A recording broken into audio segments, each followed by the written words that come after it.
Hello friends, আজকে কোশ্চেনে বলেছে রাম এবং শ্যাম এদের বয়স অনুপাত হচ্ছে 3:5। 7 বছর পরে এদের বয়স অনুপাত হবে 4:5। তাহলে শ্যামের বর্তমান বয়স জানতে চেয়েছে। আমরা লিখে নেব রাম টু শ্যাম, এদের প্রেজেন্ট এজের অনুপাত হচ্ছে 3:5। আফটার 7 ইয়ার্স এদের বয়স অনুপাত হয়ে যাবে 4:5।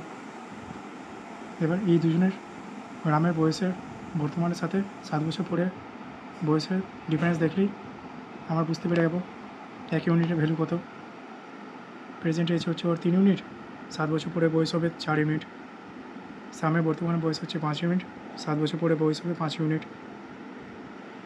এই দুজনের ডিফারেন্স দেখলে আমরা পেয়ে যাবো 1, কিন্তু এখানে ডিফারেন্স দেখলেই পেয়ে যাচ্ছি 0, কিন্তু এটা তো সম্ভব না।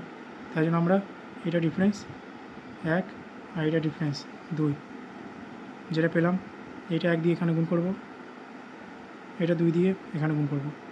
দেখুন আমাদের রেশিও হয়ে যাবে 3:5, আর এখানে হয়ে যাবে 8:10। এবার ডিফারেন্স দেখব 5 ইউনিট, এখানে ডিফারেন্স হচ্ছে 5 ইউনিট।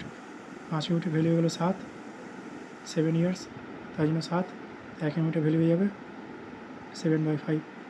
তাহলে শ্যামের বর্তমান এজ পেয়ে যাবো। বর্তমান এজ কত আছে ওর? 5 ইউনিট, 5 × 7/5 কাটারি করে 7 ইয়ার্স হয়ে গেল আমাদের অ্যান্সার।